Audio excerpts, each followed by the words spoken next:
Alors, moi, je m'appelle Lionel Citeau, je suis professeur de français.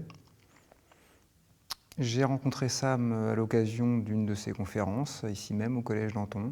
En tant qu'élève, j'avais réalisé un voyage en Alsace qui impliquait une visite du camp du Struthof. Moi, il se trouve qu'à l'époque, j'étais moi-même élève de M. Ménétrier, qui était lui-même qui par la suite est devenu un ami de Sam Brown, et c'est d'ailleurs lui qui me l'a fait connaître.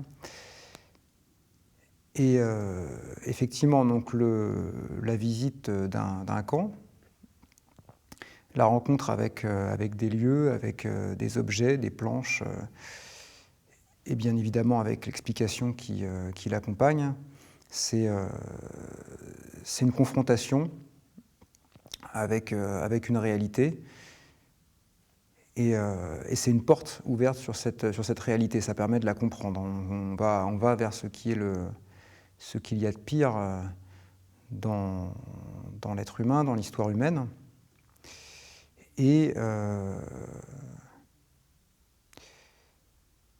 en touchant ce qu'il y a de pire, évidemment, ça crée un sursaut, ça donne envie de rebondir et d'aller vers du meilleur.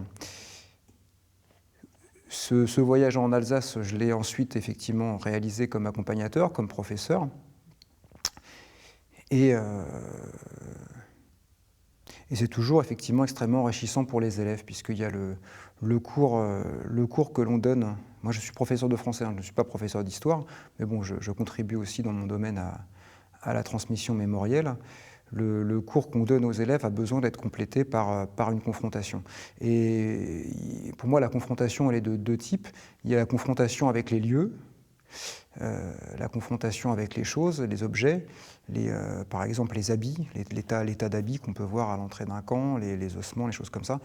Et puis la confrontation avec les rescapés. Malheureusement, évidemment, la nature fait qu'il y en a de moins en moins. Les rescapés sont une porte sur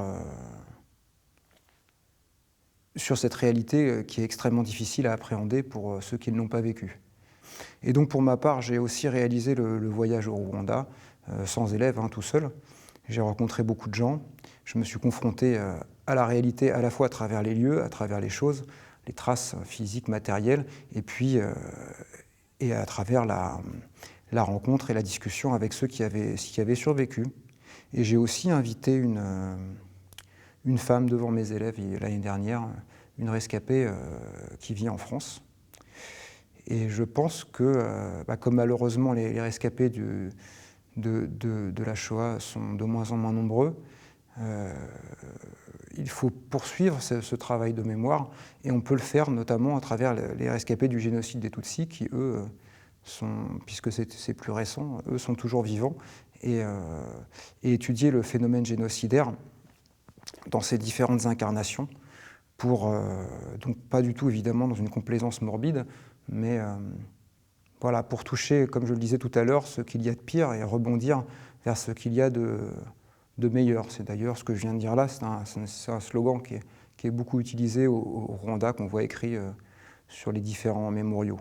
Oui, alors mon implication en tant que professeur de français, bien entendu, on est un référent. En tant que professeur, on est un référent pour les élèves. En tant que professeur de français, peut-être particulièrement, puisqu'on touche, la littérature touche à tous les domaines de la vie. On parle de tout à travers la littérature. Et dans la relation avec nos élèves, on voit des individus en construction qui parfois laissent apparaître leurs côtés les meilleurs, parfois laissent apparaître leurs côtés les pires. Et nous, on a effectivement pour rôle de leur servir d'exemple et de les faire évoluer dans le meilleur sens possible. Donc, oui, à travers la littérature, on a beaucoup de choses à leur apporter. La particularité de Sam, c'est qu'il est à la fois une porte vers ce qu'il y a de pire, puisqu'il nous permet d'accéder à cette réalité humaine historique qu'on n'a pas connue et qu'on a beaucoup de mal à se représenter. et en même temps, par sa personnalité, par ce qu'il était, ce qu'il est devenu, enfin, tel qu'il s'est construit au cours de sa vie, il est probablement l'exemple de ce qu'il y a de meilleur dans la nature humaine, par sa générosité, son ouverture d'esprit, sa compréhension des autres, y compris des bourreaux. Et puis son intérêt universel pour cette question du génocide qui est vraiment le nœud noir de l'être humain qu'on a retrouvé au Rwanda, qu'on a retrouvé au Cambodge, qu'on a retrouvé en Turquie avec les Arméniens et ainsi de suite. Alors cette démarche de visite des lieux et de rencontre avec des rescapés, je l'ai eue aussi à propos du Rwanda.